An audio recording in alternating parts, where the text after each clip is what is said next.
Hola, ¿qué tal amigos? ¿Cómo están? Pues sean bienvenidos al archivo número 4 del Mundo Antiguo y el Libro de Mormón. Mi nombre es Ignacio Salguero. En esta ocasión vamos a tratar un tema muy interesante que es espadas y cimitarras dentro del Libro de Mormón. Muchas gracias. Bueno, en este caso, este tema me es muy importante, ya que generalmente cuando hablo de ello genera cierto cortocircuito en la mente de muchos de los miembros de la iglesia. Espero que no sea el caso, pero al final pues el propósito es siempre establecer o encontrar la verdad en estas cosas, ¿ok? En el segundo libro de Nefi, en el capítulo 5, versículo 14, Nefi menciona, dice: y yo, Nefi, tomé la espada de Labán y conforme a ella hice muchas espadas, no fuera que de algún modo los del pueblo que ahora se llaman lamanitas cayeran sobre nosotros y nos destruyeran, porque yo conocía su odio contra mí y mis hijos y aquellos que eran llamados mi pueblo. A partir de esta escritura es que la mayoría de nosotros al leer el libro de Mormón pues nos imaginamos siempre a todos los nefitas con una espada muy semejante, si no es que igual a la de Labán. Pero ¿cuál es la espada de Labán? ¿Qué es lo que tiene la espada de Labán que hace tan especial esta escritura? Bueno, de acuerdo al mismo Nefi, cuando él encuentra precisamente a Labán ebrio y toma su espada, dice que percibiendo su espada la saqué de la vaina y el puño era de oro puro, labrado de una manera admirable, y vi que la hoja era de un acero finísimo.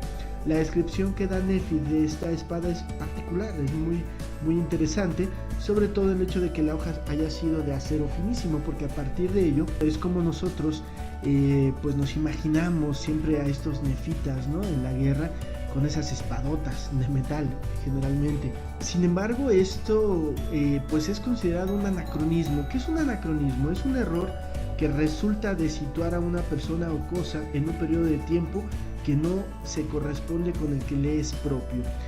¿Por qué sería esto un anacronismo? Bueno, el libro de Mormón especifica claramente que estos nefitas pues vivían en lo que hoy conocemos como el continente americano, en estas tierras. Sin embargo, no se ha encontrado ningún vestigio, tanto en Mesoamérica como en el caso del sur de Estados Unidos o Centro y Sudamérica, alguna cultura que haya utilizado espadas, sobre todo de acero, en este periodo en el que se escribió el libro de Mormón. Pero tal vez lo importante aquí sería entender un poquito el error en que nosotros mismos hemos caído. Si es un anacronismo o no, lo iremos viendo en el transcurso del video. Lo más importante es que realmente utilicemos una lectura objetiva del libro de Mormón para poder determinar esta situación. En el capítulo 1 de Alma, versículo 9, se menciona un momento, una historia en el que ustedes recuerdan que Dios, un hombre mayor, se encuentra con Neor, que es una de las primeras personas que pues se aleja no solo de la iglesia, sino en general del gobierno nefita, y pues mata a Gedeón. En la escritura determina algo que me llama mucho la atención. Dice: ahora bien, porque Gedeón lo resistió con las palabras de Dios, se encolerizó con Gedeón y sacó su espada y empezó a darle golpes. Y Gedeón estaba ya muy entrado en años, por tanto no pudo aguantar sus golpes, de modo que murió por la espada. Al parecer, bueno, si Neor estaba utilizando una espada de metal, como la que vemos de Labán, una espada de acero, la pregunta que yo me hago es: si él hubiera sido joven, entonces no hubiera muerto por un espadazo de metal en la cabeza. Solo porque Gedeón era viejo, él murió por la espada. ¿Un joven puede soportar igual golpes de espada de acero en su cabeza, en su cuerpo, solo por ser joven? Yo creo que no.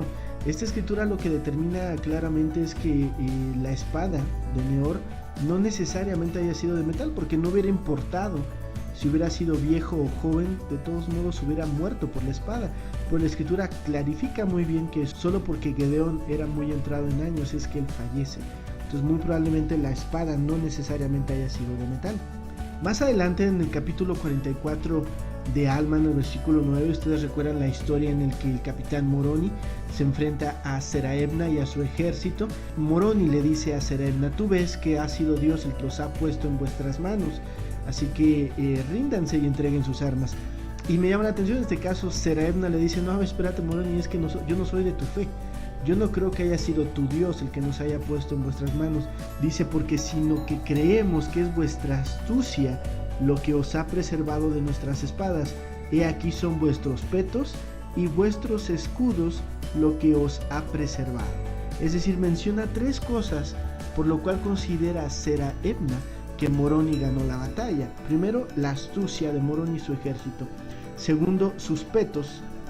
Y tercero, los escudos. En ningún momento Seraebna parece mencionar las espadas. Si Moroni hubiera utilizado espada de metal, lo mismo que su ejército, creo yo que eso hubiera sido una gran diferencia en una batalla contra los lamanitas, que no usaban el mismo tipo de espada. Es decir, bien Seraebna hubiera mencionado: es por vuestra astucia, por vuestros petos, vuestros escudos y vuestras espadas que os han ganado, ya que eso hubiera sido una gran diferencia en una batalla. Pero al no mencionar Seraebna las espadas, deja claro que las espadas no habían hecho una diferencia, sino todo lo demás.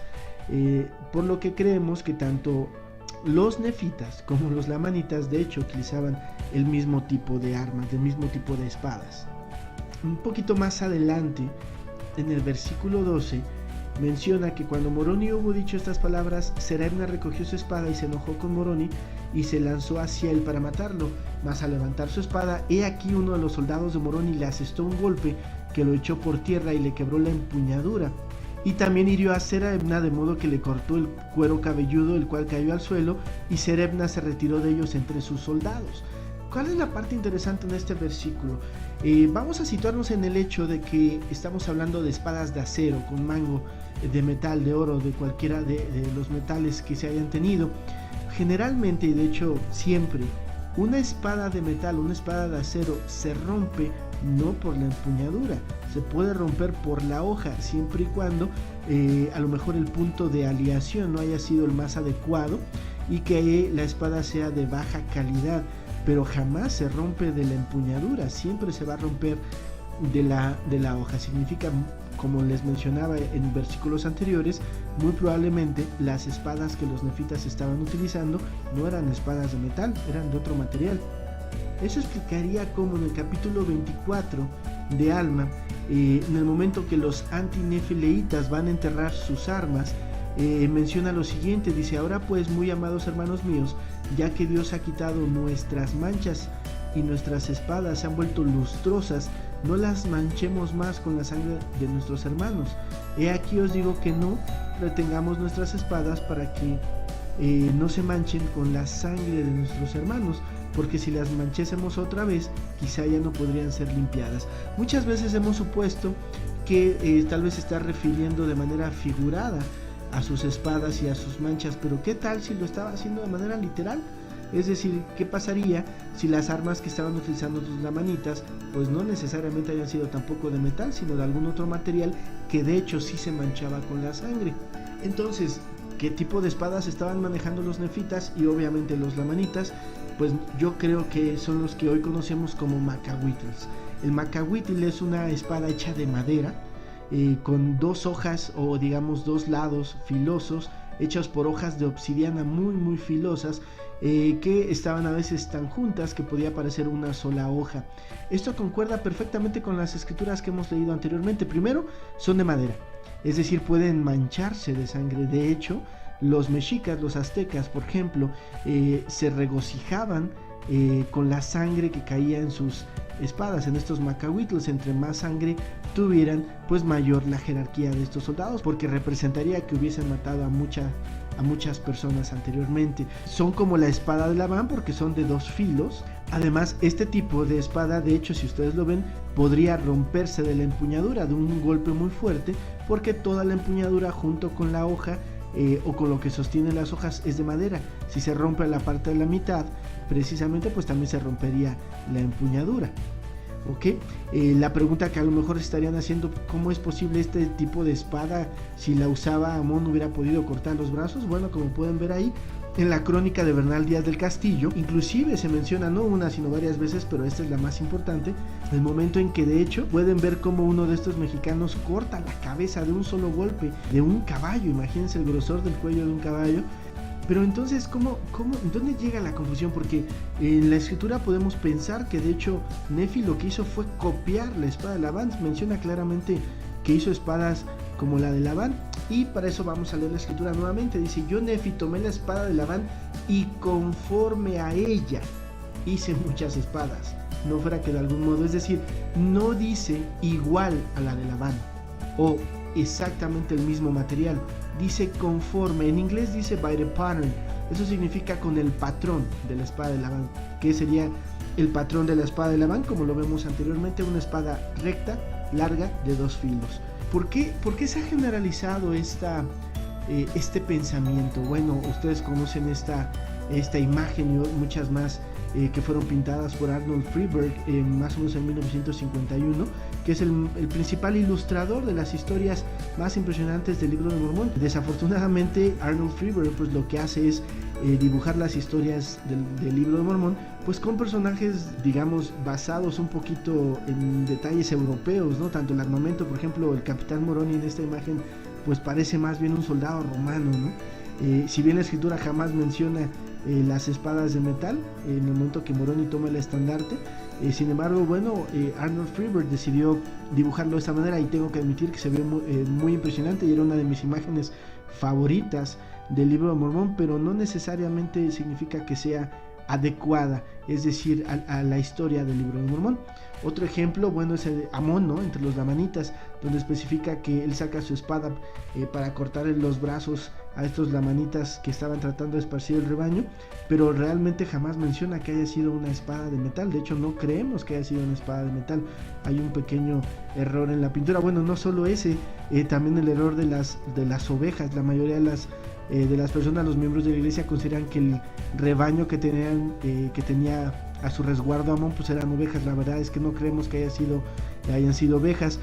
Brant Gardner es una de las personas que pues ha especificado esto, que las ovejas pues no se esparcen cuando son atacadas, sino que van en grupo. Pero entonces yo sé que me va a decir, oiga hermano, pero yo estoy seguro de haber leído que sí en el Libro de Mormón se hicieron armas de acero. Bueno, sí, de hecho así fue. En el capítulo 7 de Éter, por ejemplo, se menciona que fueron a la colina de Efraín, donde fundió mineral de la colina, y ahí sí menciona que hizo espadas de acero para aquellos que habían llevado tras de sí. Más adelante, en el capítulo 8 de Mosía, menciona lo que le pasa a esas espadas de acero. Dice aquí, más aún han traído espadas cuyas guarniciones se han consumido y cuyas hojas estaban carcomidas de herrumbre. Estas son las espadas que utilizaron los jareditas. Estas espadas de acero para el tiempo de los nefitas ya no existían, ya estaban llenas de herrumbre. Pero en realidad esto tal vez podría complicar un poquito más, podría crear un anacronismo más, ya que si bien hoy se sabe que en Mesoamérica la metalurgia, esta es bien documentada hasta después del 600 después de Jesucristo, no antes. Y bueno, los jareditas pues obviamente estamos hablando de 1500, de 1000 años antes de Jesucristo. Si realmente se hizo en Mesoamérica no tiene hasta el momento ningún vestigio que pruebe el uso de la metalurgia en esta etapa. Ahora, realmente esto significaría el no tener un vestigio del uso de la metalurgia tan temprano en el preclásico. ¿Representaría que el Libro de Mormón es falso? No lo creo. La falta de existencia de este vestigio no demuestra la falsedad del Libro de Mormón, así como aunque se encontrara, digamos, el uso de la metalurgia en la época preclásica, tampoco determinaría que el Libro de Mormón haya sido realmente escrito en Mesoamérica. Es decir, son cuestiones científicas que se tienen que ir estudiando y es en base a diferentes estudios juntos que como se empieza a establecer una verdad. ¿Ok? Bien, y ahora pues existe otro tipo de espada, porque al final Nefi menciona que le hace a la forma de la espada de Labán. ¿Por qué? Porque existía otro tipo de espada, o digamos de arma, y esta es la cimitarra. Hay varias escrituras, yo tomé esta de Mosía, pero hay varias escrituras donde menciona que particularmente la manita se sentía atraído al uso de las llamadas cimitarras. Si bien ha habido miembros de la iglesia que pensaban que es el macahuitl que les he mencionado antes, que esto era una cimitarra, realmente no. La cimitarra, de acuerdo a la explicación que leemos, es que una cimitarra es un sable con una hoja curva larga originario de Oriente Medio. La voz cimitarra parece venir de la derivación italiana cimitarra del shamisir persa y sirve en Occidente para referirse a cualquier sable curvo musulmán o oriental. Es decir, en pocas palabras, una cimitarra es una espada curva que es musulmán o oriental. Esto es una cimitarra. Y esto es extraño, esto podría ser también un anacronismo, ya que en Mesoamérica, pues imagínense tener espadas de origen musulmán o oriental, pues no tendría sentido.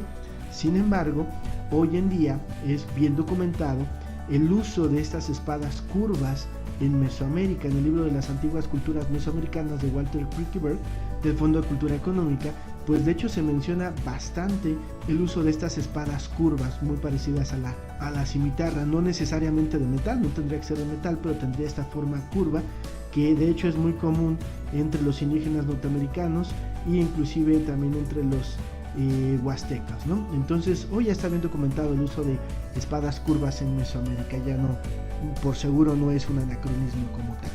En resumen, basados en la lectura del libro de Mormón, podemos decir sin ningún temor a equivocarnos que las espadas nefitas, solo con la excepción de la espada de Labán, no eran de metal. Número 2, el Macahuitl es un buen ejemplo del tipo de espadas que probablemente los nefitas y los lamanitas usaban, aunque no podríamos estar 100% seguros. Creemos que es un buen candidato a ser el tipo de espadas que utilizaban estos dos ejércitos. Número 3, la falta de vestigios arqueológicos en Mesoamérica que comprueben la existencia de la metalurgia en la época preclásica no es una prueba de la falsedad del libro de Mormón, así como la prueba de este uso en la época preclásica tampoco determinaría la veracidad de él. La existencia de cimitarras en Mesoamérica es un elemento totalmente documentado. Ok, bueno, mis hermanos, si les gustó este video, pues les pido se suscríbanse tanto a Facebook como al canal de YouTube, a la página y en las demás redes sociales. Suscríbanse, denle like y pues coméntenlo y compártanlo, ok. Hasta luego.